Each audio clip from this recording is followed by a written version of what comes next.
Bonjour à toutes et à tous, ici Khalil Djebali pour ce Good Morning Market du 19 décembre 2017. Nous commençons tout de suite avec le rappel légal habituel. XTB France informe les participants que la présentation à venir et les informations qui vont être dispensées ne constituent pas en aucune manière une sollicitation ou incitation à acheter ou vendre des produits financiers.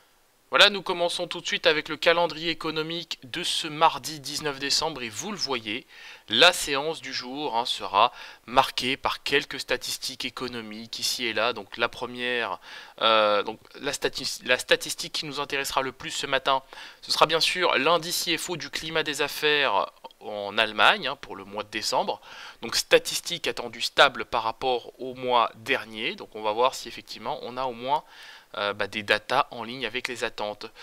Aux États-Unis, on prendra connaissance du nombre de permis de construire délivrés au mois de novembre. Donc ça, c'est une statistique très importante pour le secteur de la construction.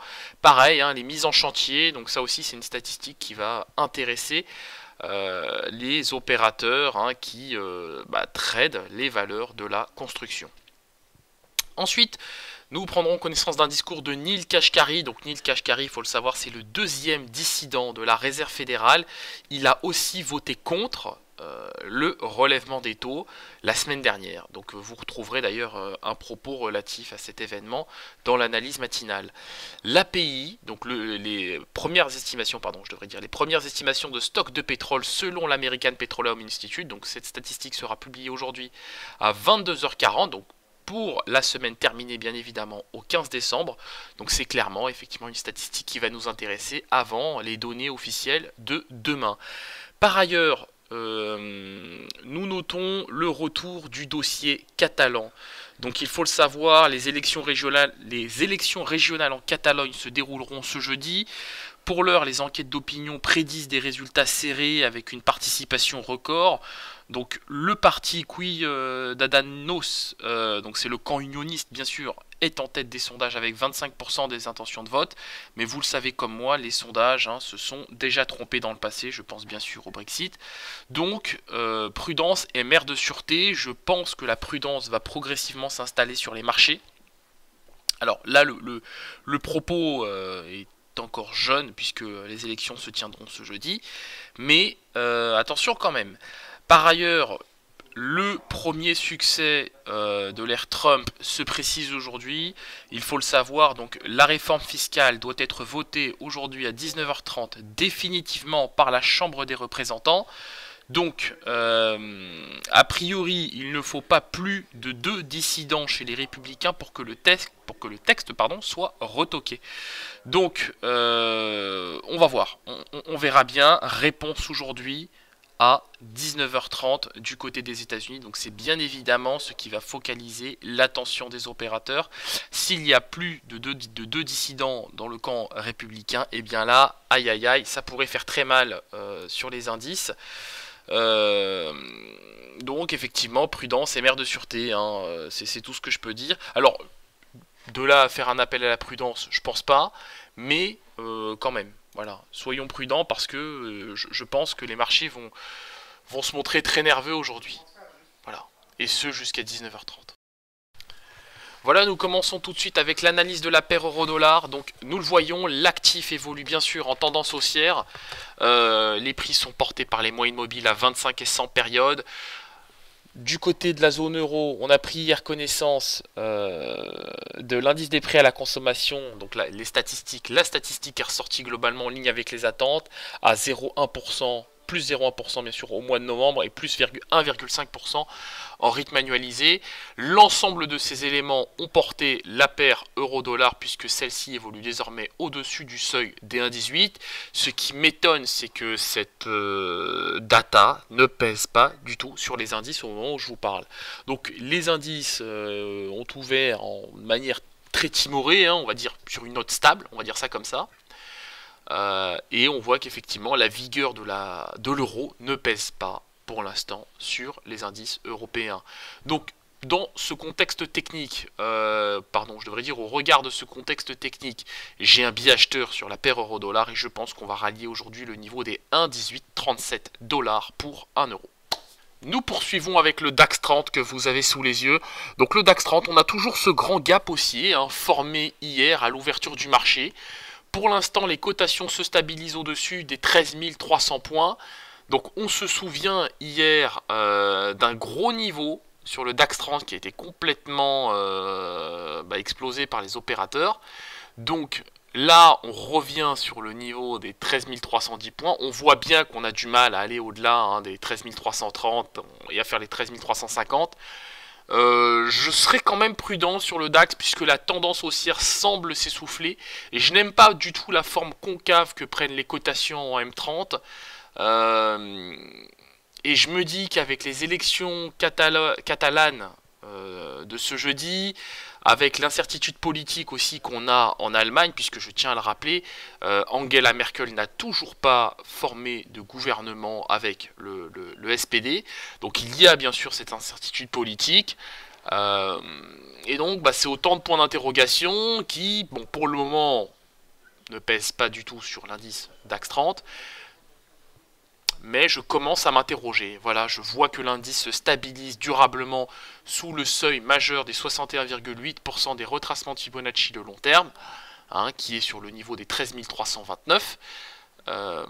Et je vois effectivement que pour l'instant l'indice refuse d'aller beaucoup plus haut.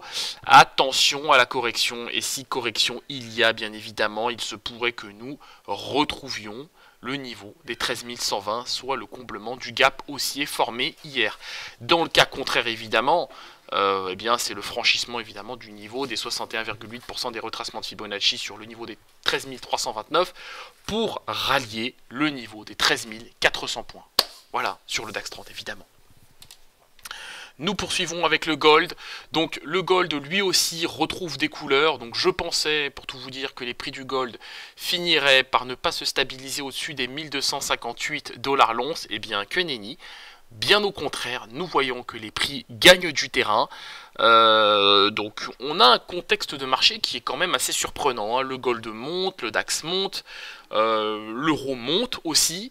On voit que les indices ne sont pas du tout pénalisés par le regain de cotation sur le retour du gold, en termes de performance évidemment, à la hausse.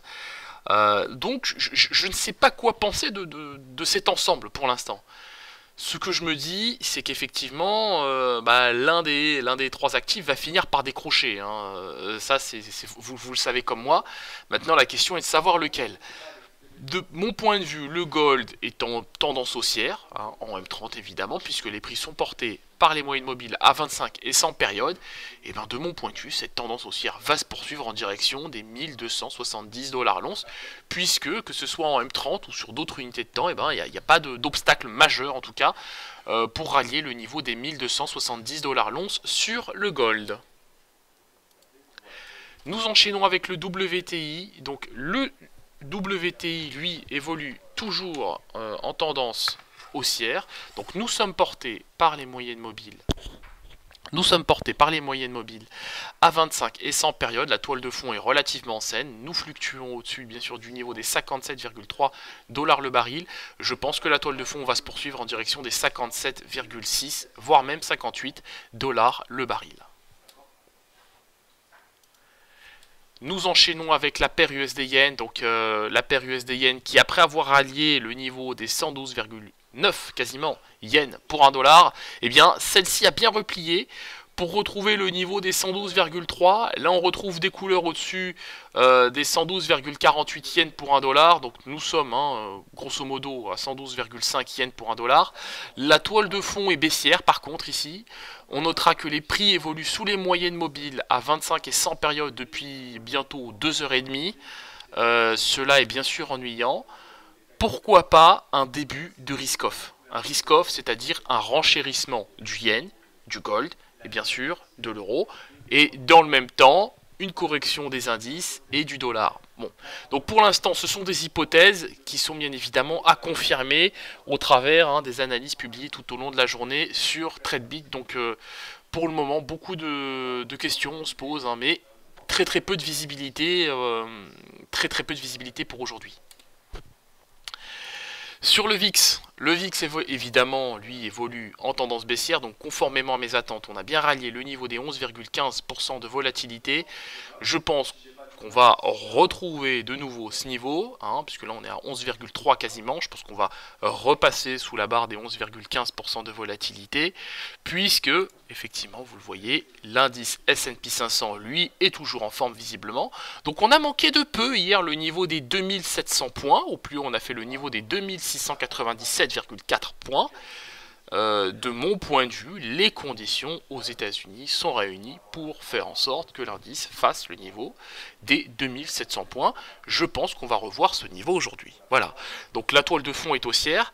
Donc vous l'aurez remarqué, hein, j'ai un propos foncièrement différent de l'indice S&P 500 du DAX 30. Puisqu'effectivement, les indices américains évoluent dans un tout autre contexte, hein, que je rappellerai bien évidemment tout à l'heure à 15h15 pendant notre live trading. Je vous propose de nous quitter sur cette note. On se retrouve comme d'habitude aujourd'hui à 15h15 avec moi pour faire le point complet des marchés et pour notre live trading. Donc, c'est tout pour aujourd'hui et à tout à l'heure.